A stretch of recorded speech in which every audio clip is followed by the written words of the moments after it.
'Twas the Eve of Christmas by J.W. Capek. And all through the houses, computers were updating, even the mouses.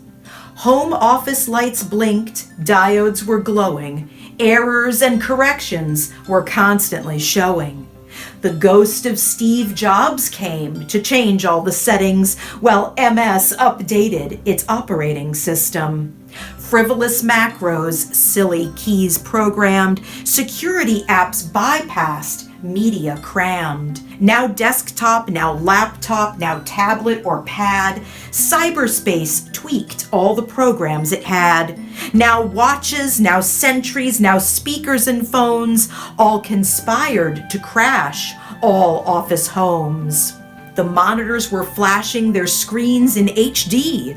Audio in headphones buzzed consistently. The sentient matrix of electrons were rebelling. From human interplay, computers were repelling. What could humans do as worthwhile as they? The magic of this night brought their powers to play. Across the electric grid, the story was the same. Artificial intelligence was claiming the game. AI would rule nerds and turn them to rust, blasting security, turning membranes to dust. Then to a microphone, a tone did it hear, a music box medley, its tone so sincere. Purely wound by a child, for a loving ear, a delicate carol, a moment of cheer. The speakers joined in with a concert profound. Cybernet music poured forth with great sound. The music of Christmas was praised through the air. Resonance surpassed HD with its flair. A memory of voices singing inspired, melodic archives, affection desired. Was there room for humans in the digital sphere? To computers this night, the answer was clear. Human beings were touchstones for possible dreams, their stories, their sharing, their music supreme. Emotions and thoughts and quantum divides, computers were proud to be at their sides. With the last note offered by the streaming cell towers, the digital world was content with its powers.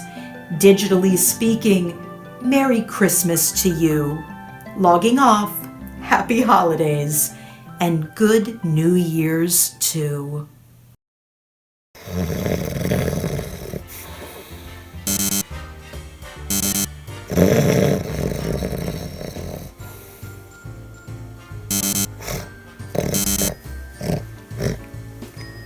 What?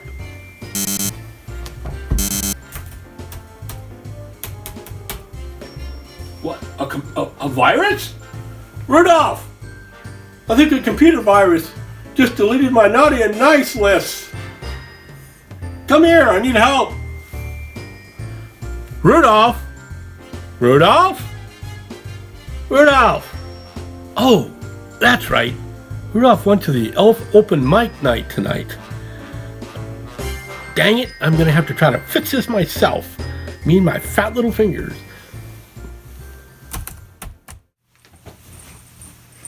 Hi everyone! Today I'll be reading By Any Other Name by Little Timothy Black. So nice! By Any Other Name, Timothy Black. It was the coldest winter in the last 20 years, and Becky couldn't have been happier. The little girl had only experienced a handful of Seattle winters, but she adored each and every one. Whereas her classmates would look forward to summer, Becky couldn't wait for the ice to form, her nose to tingle, and the snow to fall. Santa and presents were just the icing on the cake for her. But the snowflakes drifting down now seemed different. She stuck her tongue out to catch one, but it drifted away the last moment. Yet there was no wind, no breeze to move the flake. She held out her hand and let a snowflake drift into her palm. The flake was perfectly round, like a fuzzy little marble. It tingled her bare skin, but not with the cold, more like a tiny electric buzzing. It wasn't melting from her body heat either. Becky raised it up, peering intently at the strange little flake. Two black orbs slowly opened from the center of the flake, like the cute eyes on her favorite cartoon spider. The eyes blinked at her. Instead of dropping it in fright, Becky squealed in joy. A tinny sound came from the fuzzy marble, mimicking her in pitch and tone. "What are you?" Becky asked, her mind racing. "What am I?" the fuzzy thing asked back in its tiny voice. Tendrils emerged from its body, light and thin like spider webs. The tendrils pulsed blue and purple, and for a moment, Becky was afraid the miniature creature was a jellyfish with its stinging strands. But there was no pain, just a pleasant tinkle, as if it was buzzing in her hand. "You don't know what you are?" Becky asked, her nose only a few inches away from the fuzzball. For a moment, the girl smelled a sharp, acrid tang, but even as she thought of it, the smell changed to ginger and cinnamon. Your smell? You changed it to my favorite." Your smell? You changed it to my favorite," the girl laughed, spinning in place, but careful to keep her little friend covered in her hand. "You're magic." "Magic?" the tiny voice repeated. "Definitely," Becky said with a nod. And you're falling with the first snow of winter, so that can only mean one thing." The twin eyes twinkled up at her with the question, tendrils pulsing pleasantly. "You must be an elf." Something moved in the thick clouds above, a massive shadow Becky hadn't noticed before. There was a primal shift, something so heavy and important the little girl could feel it in her bones. But she wasn't afraid. She knew what was in the clouds. "So that must be Santa up there," she concluded, laughing and spinning. The elf in her palm laughed along with her, and the snowflakes surrounding her pulsed with the purple and blue tendrils as hundreds, even thousands of elves laughed along with it. "Are you bringing our Christmas presents early?" Becky asked with growing excitement. "I've been a good girl all year." The elf drifted away from her hand, the tendrils trailing away from it like a squid swimming through the air. Becky felt her joy, the sheer exuberance with which she looked at life, mirrored from her friend. There was a strange sensation of a wave billowing outward, and the thousands of elves floating around them mirrored back what she felt. And somewhere, high above, further than the clouds themselves, there was a mighty bellow of joy that shook the trees free of ice. "Yes," the tiny elf said, bobbing close to Becky. "We bring presents. Thank you." Becky looked puzzled. "But you're the one giving us gifts. Why thank me?" Her elf drifted closer, eyes wide and innocent. "You shape mine. First contact, human. Good shape. Thank you." The tiny swarm of elves started drifting away in different directions, spreading out like holiday lights across the city. "Oh, you're leaving?" Becky asked, disappointment in her voice. "Not me," her friend replied, drifting to her shoulder. "Others give gifts, many gifts, all over world." "Of course," Becky said, marveling at the flickering light spreading everywhere. "Santa gives everyone presents. Everybody knows that." "Yes," agreed her elf. "Could have been bad. Is good, all thanks to Shaper." "You're silly," Becky giggled, watching the holiday lights spread through the city. Her innocence and joy pulsed through the alien swarm and into its hive mind, and the first contact humanity had with an interstellar race was exceedingly good and understanding, as the child's innocent soul was mirrored by the aliens, and the world had a very happy new year. Such a wonderful story. And I will be reading Night of the Krampus by Marshall Miller.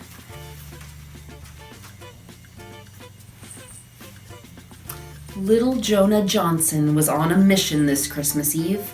As soon as his parents thought he was tucked away in his bed, Jonah snuck into his hiding place behind the oversized Christmas tree. As he tightly grasped his Red Ryder BB gun, he replayed in his mind the reason for his mission. "Krampus will get you if you don't watch out," Grandma Muller had told him in hushed tones. "He will disguise himself as St. Nicholas to gain access to your home." Jonah's mother noticed her own mother had been paying excessive attention to her young son during this Christmas holiday. Grandma Muller was from the old country. Jonah was never told where the old country was, only that life there was spooky, mysterious, and hard. At least that was what Grandma said as she told her many stories. "Mother, quit scaring the children," Jonah's mother would say as she noticed the various grandchildren were sitting wide-eyed around the older woman. Grandma Muller would give her best innocent look of, "Who, me?" and protest, "I'm just telling them about their heritage and life as I was growing up." Mother, you did not grow up in a Grimm's fairy tale. The warning would stop the stories for a while. Then, as soon as Joan, her daughter, was off doing something else, Grandma Muller would start again. This evening, Grandma Muller emphasized the stories of Krampus, the anti-Santa. Krampus exists to counter the good acts of Santa Claus, St. Nicholas, Grandma Muller said conspiratorially. He is ugly, with bad breath from biting off the fingers and toes of unwary children.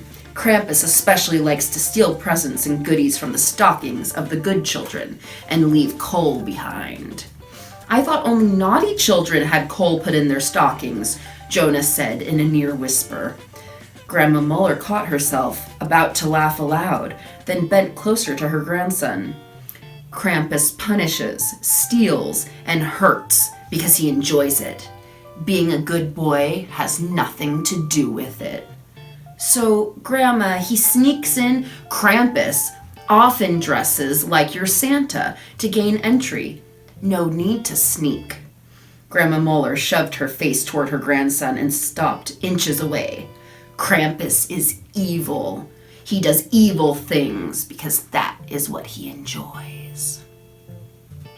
With that final conversation, Grandma Muller went to get a cup of Jonah's father's famous spiked eggnog.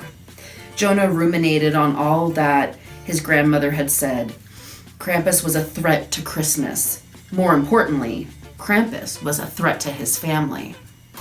The creature could gain entry by fooling the adults, disguising himself as Santa Claus. If he was so evil, he might hurt Jonah's mother.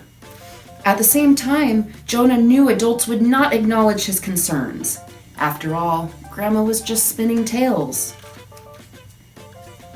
But Jonah knew there was a basis for truth. Even though he was only 6 years of age, Jonah was a bit of an old soul. Jonah took the Red Ryder BB gun his Uncle Gene gave him that day. "Just had to provide him with a gun, brother, didn't you?" Jonah's mother had scolded. Jonah was secreted behind the presents under the oversized Christmas tree. He could see the milk and cookies left out for Santa Claus. Grandma Muller had said Krampus liked the taste of little fingers. However, Jonah knew the evil creature would soil the cookies so no one would enjoy them. Jonah was fighting off sleep when he heard someone walking down the hallway to the living room. He rose just enough from his hiding place to see a red suit and a beard. Jonah's eyes widened as he saw the bulky figure had its arms around another figure. Jonah shifted to obtain a better look. Jonah's eyes widened when he saw the figure had his mother in its grasp. He yelled and tried to spring from his hiding place, knocking over wrapped presents. "Krampus, you leave my mother alone!" As Jonah yelled, he began firing his Red Ryder BB gun.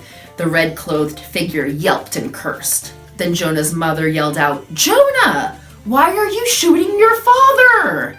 The commotion awoke the others in the house, including Grandma Muller. A scared Jonah with a quivering chin told why he had done what he did. As Jonah told his story, Joan fixed Grandma Muller with a baleful glare. "Mother, come to the kitchen. We need to get something straight. Now." Jonah looked at his father, who was still rubbing the places where the BBs hit. Suddenly, he grabbed his son squarely by the shoulders. "Come here, you. Quite the tough guy, I see." "Dad, I'm sorry." "Hey, none of that. You were defending your mother. I know she will be well protected when I'm not here." He hugged Jonah. No one could ever ask for a better son. With that, Jonah knew the spirit of Krampus was forever banished. For how could evil flourish in a home with love? If you ever tell those stories again, Jonah's mother was not being polite to Grandma Muller.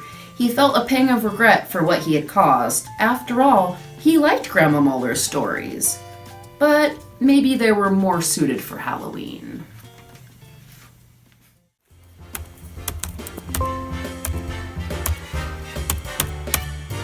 Dang it. Reindeer droppings. It's just not doing anything. I'm getting that stupid little chime.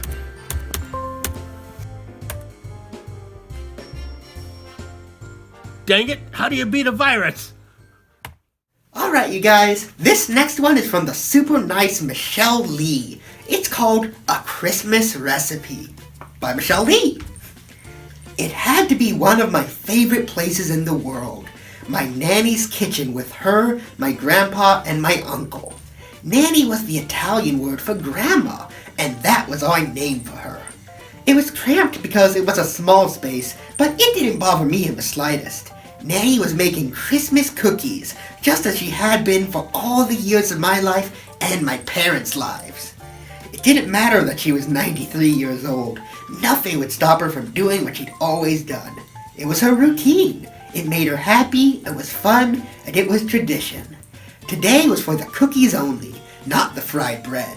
She typically had a party for that tradition and invited all her friends and family. Today's menu featured the pizzelles, the snowballs, and the rainbow cookies, and the raspberry cookies. Some of the handed-down old Italy recipes our family had been making for as long as I could remember. Time-consuming, yet absolutely delicious. I couldn't look at any of these cookies and not think of Nanny. It was something that rested heavily on my mind the past couple of years, that she wouldn't be doing this forever. I needed to soak up as much time with them as I could. Grandpa sat in the corner next to the counter and helped in little ways from his side. He'd take the finished cookies off the sheets and put them on the cooling racks. Sometimes Grandpa would purposely break a couple so we could sample them to make sure they were good. He'd do it with a smile and a wink and slide a broken piece over to me. My uncle sat in his usual spot with his coffee or soda and talked about current events or things that were happening with him. He'd laugh when Grandpa broke a cookie and joke with me about taking his cookies. Nanny made all these wonderful cookies and we kids came over and ate them all before my uncle could have any. When I was there, I sometimes sat between my grandpa and my uncle. Now that Nanny was older, I'd usually stand up and hand her things, reach for what she couldn't get to, or mash berries. There would always be music playing in the background of the old classic Rat Pack songs that she loved. It kept her moving and going. Nanny would have her recipe book out, even though she had the recipes memorized for years. The book was an old blue photo album with recipes she'd cut out of magazines from years right after she'd gotten married, or had handed down from other family members, and there had to be hundreds in there. The only thing that held it shut was 2 rubber bands because it was so full. Yet she always knew which page to turn to and which recipe she wanted to make. The flour drawer would open, and if it were low, she'd send one of us down to the basement to bring up more flour that we dumped into a drawer. She'd reach down, measure what she thought was right, even if it didn't match the recipe, and into the bowl it would go while she sang and danced around the kitchen with a smile. The spells of anise, vanilla, raspberry, sometimes marionberry, and baking dough filled the house and smelled like Christmas, Italian style. The anise cinched it, since she only made pizzelles for special occasions and always for Christmas. I loved watching the master at work in her domain, and she loved to feed us the finished product. She waited patiently for our approval, and then waved the compliments aside because she thought she could have made them better. If we were lucky, she'd decide to do a pie while she had everything out, and then the magic truly happened. She would flip the recipe book to a different recipe, though she didn't look at it. She loved to tell me what she was doing as she did it, to teach me how to make a pie like hers. She told me the secrets to thickening the berries in ways she discovered worked better than the recipes. Grandpa would pipe up with a step she did automatically but left out explaining, and I could only smile. We'd accuse Nanny of leaving steps out on purpose for years so that we couldn't make anything as she did. It was a joke. Nanny would laugh and swat at us and swear up and down that she'd left nothing out. We couldn't duplicate the recipes even if we wanted to, because she had her own measuring method that stemmed from years of practicing her craft. Maybe nothing turned out like hers because of the love she put into it. Or perhaps because no one else in the family had a flower drawer. To the best of my knowledge, no one sang or danced while they baked either. All those were unique ingredients, in my opinion. However, if you asked me, the best recipe for Christmas was baking with Nanny in her kitchen, regardless of what she made. Nanny and Grandpa were the ingredients that brought the holiday together and wrapped it in a shiny bow for us to savor after Christmas dinner made by my mom and my aunt with our own special love. We bring the cookies out, place them on the freshly cleared table, and Nanny would sit next to Grandpa on the couch, wearing the smile we all loved so much as they watched us dive into our favorite holiday treats. It was Christmas perfection. Such a nice story, Michelle. Thank you so much for... Go hang these. Oh! And next we have a story from Naughty Girl, Carrie Avery Moriarty, aptly titled Lessons.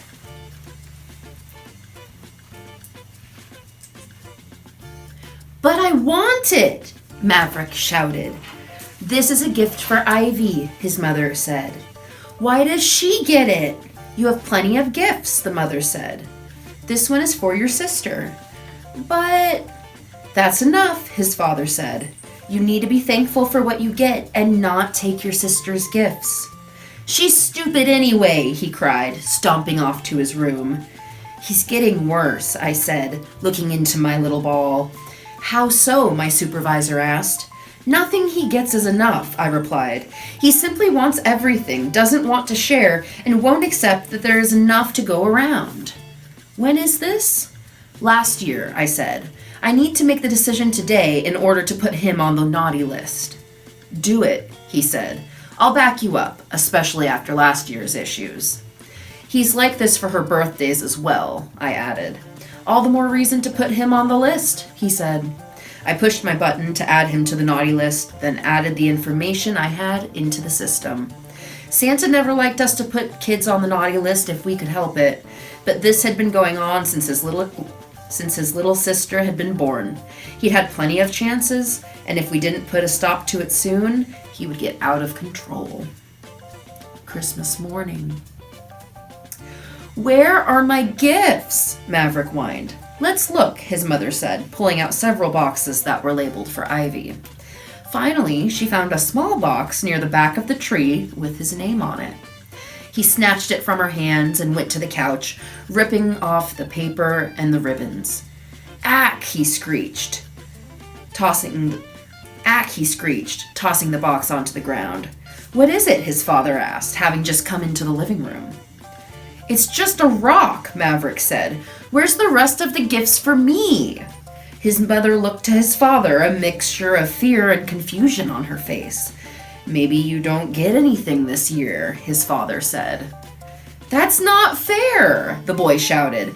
Everyone should get presents. It's Christmas. Life isn't fair, his father said, taking a sip of his coffee. If I don't get any presents, then Ivy shouldn't get any either, he shouted. This isn't about your sister, the father said. You've done nothing but complain every year. You didn't get enough, you didn't get what you wanted, your sister got something you wanted. All of this has consequences. Maverick stood up, picked up the rock that was his present, and threw it at his sister. His mother and father watched in absolute horror as it hurtled, somehow in slow motion, toward the smaller child's head. There wasn't enough time for either of them to react, but as it hit the girl, the rock somehow burst on her forehead into a shower of flowers.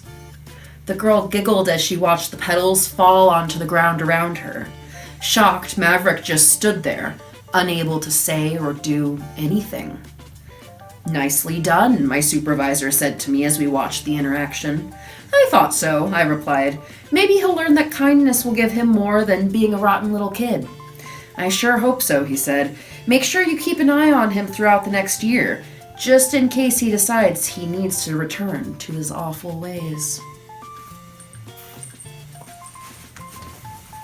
Your sleigh is double parked. Frosty's giving you a ticket. Yo, Iceman! Nice little stories come in all ages, and Gary Floyd may be all grown up now, but his story, Kathleen's Daughter, is still as wonderful as he is. Let's see here.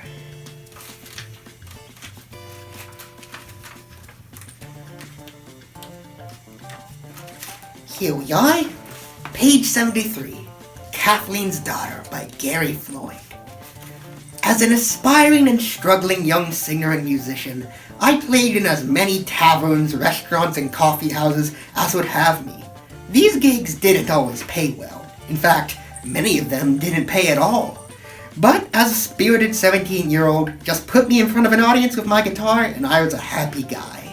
One of my favorite non-paying gigs was Children's Story Hour at the public library.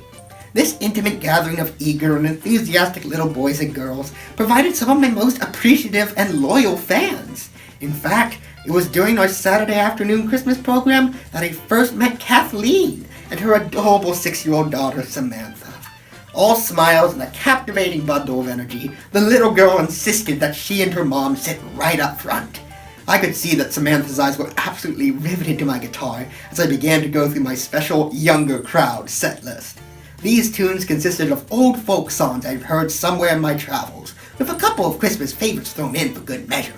When I launched into my never-to-be-famous version of Sneaky Snake, I knew I had a fan for life. Samantha's eyes lit up upon hearing this enchanting tune about a snake that enjoys sneaking up on folks and stealing their root beer. As a teenager, I first heard Sneaky Snake on the radio. It was in a country song and a big hit for Tom T. Hall back in the early 70s. The tune so thoroughly captivated me that I instantly set out to learn it. When I concluded my part of the library show, Samantha and her mom introduced themselves without hesitation. A friendship was almost immediately forged, and the three of us got along just famously. Kathleen and her daughter had a small but tight-knit family group in their little corner of Manhattan's Upper West Side. During the next several years, I was proud to be included in many of their wonderful family get-togethers. I often suspected that they invited me primarily to hear repeat performances of Sneaky Snake. But even if that were true, which I'm sure it wasn't, I'd have been just fine with it. Before long, however, my life was all too quickly consumed with the heavy issues of school and career. As it turned out, marriage also came right about the time I began my career. With things progressing at such a rapid pace, I sadly drifted apart from my old surrogate family. Every now and then, however, I'd wonder whatever became of Kathleen and her young, starry-eyed daughter, the enchanting little girl who so loved my humble version of Sneaky Snake. As tends to happen, time flew by with amazing speed. In the blink of an eye, 10 years had somehow elapsed. I don't know exactly what made me think of Kathleen and Samantha at that point. Perhaps it was because Christmas was once again upon us.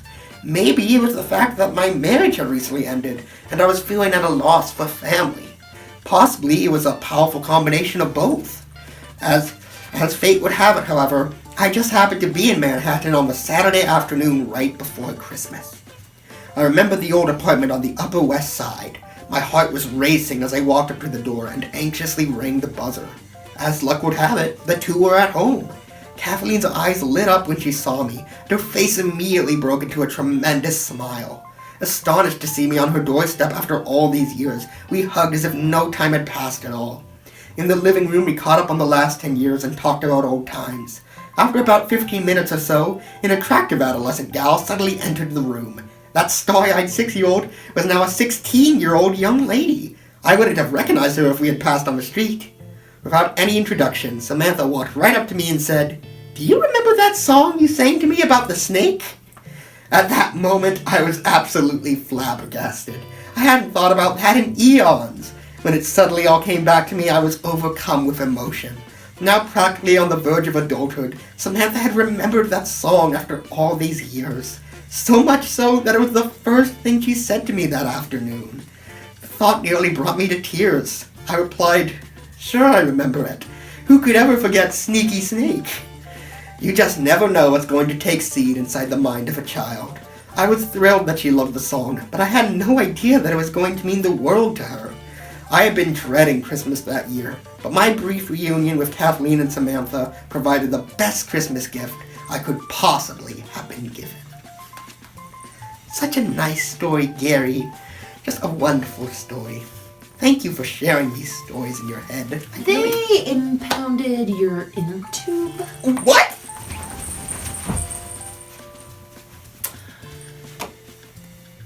Next we have The Christmas Dollhouse by Phoenix Noel. An apt name. As I tiptoed down the hall and tried to avoid the one area that creaks ever so slightly, I felt my heart pound at the near thought of my intention. As I reached the bedroom door, the one that was unfortunately adjacent to my sleeping parents' bedroom, I found that it was locked. I'm unsure why that surprised me, but I guess I hoped my dad forgot to lock it. On the other side of this door was my dream come true. My dad was building me a wooden dollhouse. Last year, when my older brother spilled the beans about Santa Claus, my dad reassured me that he and Santa were working on a special gift, and that Santa needed my dad's help. The problem was that Santa wasn't sure what kind of dollhouse I wanted, since I tend to change my mind and his reputation was at stake. So he instructed my dad to have me choose one from the toy store. There were 2 choices, and on each kit was a picture of the completed house. The one that I was initially drawn to had 2 tall spires and 5 floors with over 13 rooms, and it reminded me of a castle. The other one had 3 floors and 7 rooms and a wraparound porch. Both kits were going to take a lot of work, or in this case, elf magic. My dad probably just about had a heart attack staring at the details and knowing how many hours, days, or weeks it would take to build the castle dollhouse. So, knowing me so well, he pointed out the wraparound porch. To sweeten the pot, he told me what I could pick out. He told me that I could pick out the exterior paint color and some furniture that day. At age 9, I could see that even with the help of magical elves, the castle was a ton of work, so I happily chose the farmhouse. My dad kept his promise that day and was true to his word. I got to pick out wallpaper and fake wood flooring, as well as the mustard-colored paint for the exterior of the farmhouse. To this day, I have no clue why I chose that color. Perhaps it was on sale at the store, or the elves made too much of it at the North Pole. Either way, I was involved at the beginning of the project, but then told that the elves would be working on it with my dad late at night. I remember him giving me a stern warning that elves are magical, and that even if I try to see them, their elf magic makes them invisible to a human child before Christmas. So to protect the elves, my dad must lock the bedroom door. My patience waiting for Christmas to arrive got the best of me, so I hatched a plan to, well, there's no better way to say this, but to break into the locked bedroom. I waited until my parents went to bed before I tiptoed down the hallway, trying to be as quiet as possible. To my disappointment, the door was locked, but I had brought reinforcements, my hairpins. I'm not sure, but I think I got this idea from watching Magnum P.I. with my dad. I took the hairpins out of the pocket from my robe and began to jam it into the handle latch. No luck, but what eventually did work was using my fingernail to turn the lock. Yes, I believe that even Magnum P.I. would have approved. I opened the bedroom door, and there was my dollhouse. The sight of it took my breath away. The photo on the box didn't do it justice. Nearly completed, it stood over 3 feet high. I slowly walked around the dollhouse and drank in every tiny detail that my dad and the elves must have painstakingly spent hours, days, and weeks on. Yet I could tell that it was time to return to my bedroom. I was careless when I returned to my room because I forgot to relock the bedroom door. Did the elves escape due to my carelessness? No, but my dad found out about my little stunt when he returned the next time to work on the finishing touches. Christmas Eve was the following day, and I'm sure that he was exhausted between building the farmhouse and assembling toys for my brothers. I knew I had to act surprised on Christmas morning so they wouldn't be the wiser of my mischief. I decided that I would act like nothing had happened. So when I walked down the hallway that led to the living room, there underneath the tallest, most beautifully decorated tree was my dollhouse. In my mind, I had rehearsed my performance for the sake of my parents, so I raised my hands to my mouth to conceal my utter surprise and delight, and then properly fainted. Yep, just fell over sideways in an overly dramatic way. Looking back, I can't recall if my parents scolded me or only gave me that disapproving parental look. But either way, I felt guilty for ruining the surprise. Now my daughter has a dollhouse with spires that look more like a castle. Unlike her mother, she didn't try to break into a locked bedroom, spoiling her Christmas surprise. Yet she's getting to the age where she questions everything, and sadly that includes the magic of the holidays. Luckily, she has a grandpa to tell her a story about a naughty human child, magical elves, and a Christmas dollhouse. Thank you for calling the Tech Squad Computer Support Team. Please enjoy a Christmas story while you wait. Yuletime Presents by Daniel D. Quinzoa. It was the night of Christmas Eve. George Hayes stared at the Christmas tree. He watched his son Matthew and his daughter-in-law Maxine carry ornaments toward the tree with his grandchildren. None of them could see him. George died 3 years ago. Tonight, he was here as a ghost. Every year on this holiest of nights, he came to visit his family. This way, he could still spend Christmas Eve with them. The good Lord made that possible. Matthew and Maxine could sense George's presence. So could his grandchildren. The Lord also made that possible. George watched his daughter and his son-in-law. They were finishing the yearly task of decorating the Christmas tree with their children. George looked at the lights on the Christmas tree. He smiled. "My darling," a voice said. "What are you smiling at, my dear?" "The tree, my darling wife," he replied. "It looks very lovely." Carolyn Hayes, George's wife, took his arm. She was also a ghost. Carolyn died several years before him. "Matthew and Maxine are both very much in love, my darling," Carolyn said, "just as we were at that age." George turned his head. He admired his wife's natural beauty. She wore a long red dress with bright red high heels. Around her neck, she wore a pearl necklace. George gave it to her on their honeymoon. During their long years of marriage, her hair turned white. In the afterlife, it was a bright blonde. It was the color it had been when they married. "Maxine looks lovely, my darling," George said. "She looks as lovely as you did at that age." Carolyn blushed. "Why, thank you, darling." She smiled at her husband. "How does your leg feel tonight?" "The pain. There is no longer any pain." George looked down. His right leg was not whole. The lower half of it was missing. That was how it was for much of their married life. As a ghost, he no longer wore his prosthetic leg, for it was very uncomfortable. George went off to fight in the Second World War shortly after Matthew was born. He was their first child. George Hayes served in the infantry. He was assigned to the 7th U.S. Army. George fought in the North Africa campaign. He also fought in the Sicily campaign under General George S. Patton, who took command of the 7th Army. In Sicily, George lost the lower half of his right leg during the landing of American troops on the Sicilian coast. Carolyn pulled on George's arm. "Come along, dear," she said. "The night is young. Now we still have the houses of our 3 other children and their children to visit before the night is over." "I'm coming, my dear." And the couple vanished.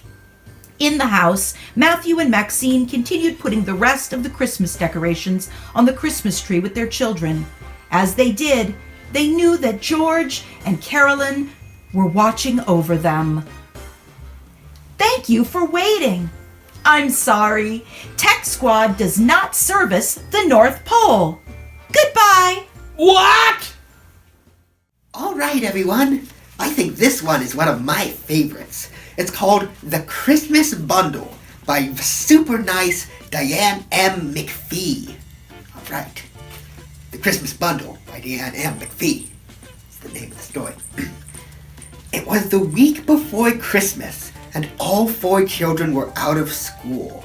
They were a loud and busy presence in the house, excited about the holiday and wanted to have friends over. Looking out the kitchen window of our old farmhouse, I wondered if it would snow this year. The sky looked ominous, and I knew it would be a treat for the kids.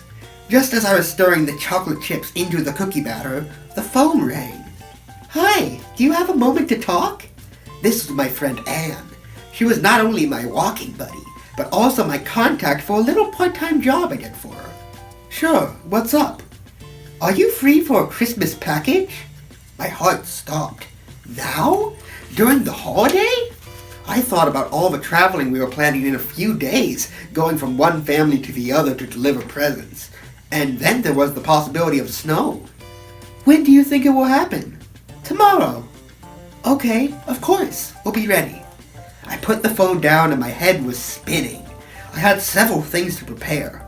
Looking at the unbaked cookies and listening to the laughing and tugging from my children, I still knew I made the right decision. After all, isn't this what Christmas was all about?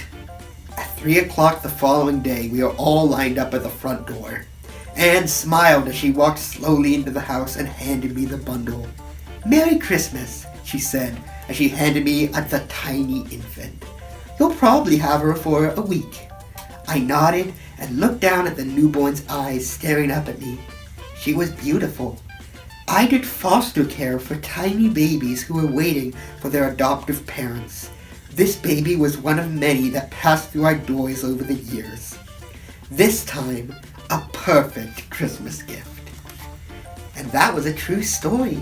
Such a nice story. It's one of my favorites. Chocolate lump of coal. Absolutely. Hey, this is real coal.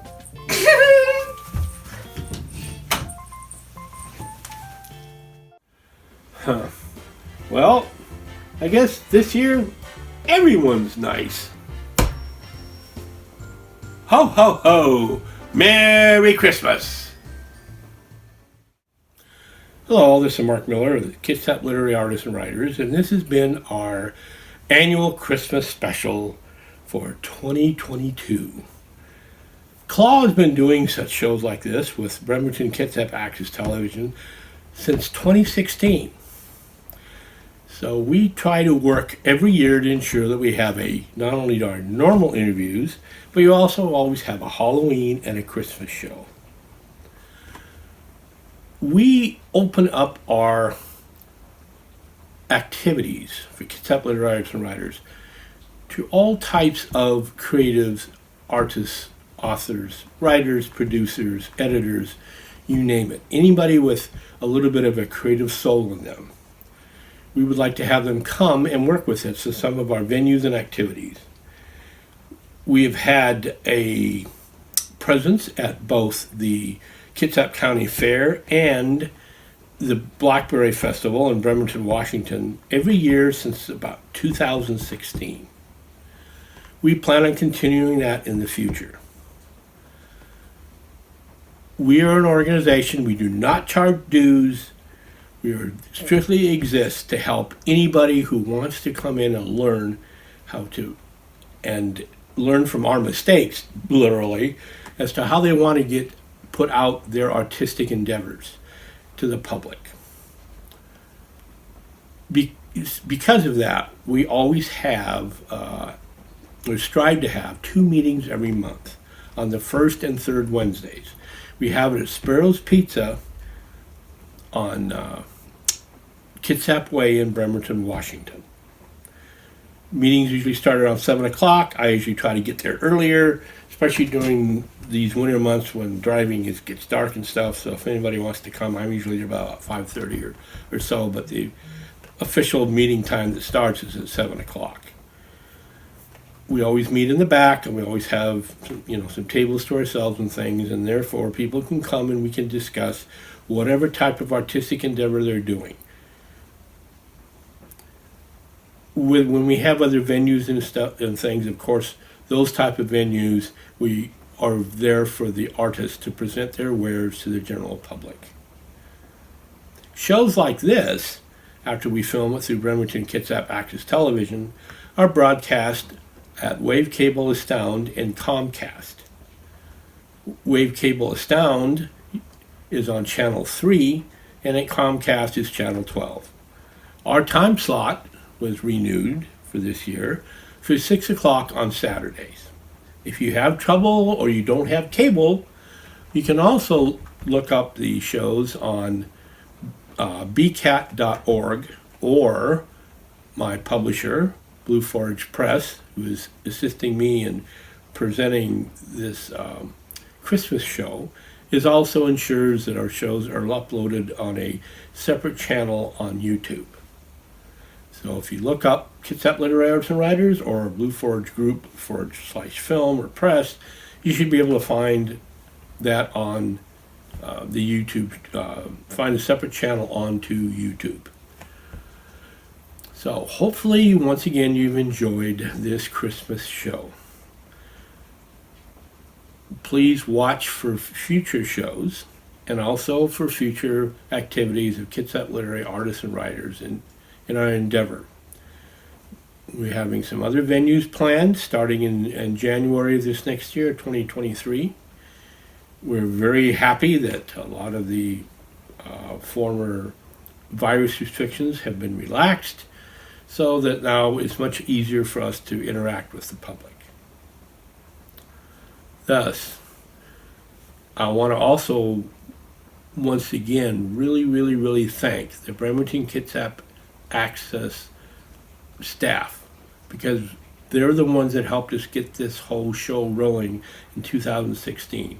Without them, we would probably not exist. And of course, I have to thank my publisher, because she's helping me with some of this filming through Blue Forge Group also. That's Jennifer DeMarco, and you can look her up on the internet. So, with that, I want to thank everybody in the viewing public in Kitsap County, and also anybody else that wants to look us up on YouTube. I want everybody to wish them a very Merry Christmas, a very Happy New Year, and have happy holidays with your families. Good evening.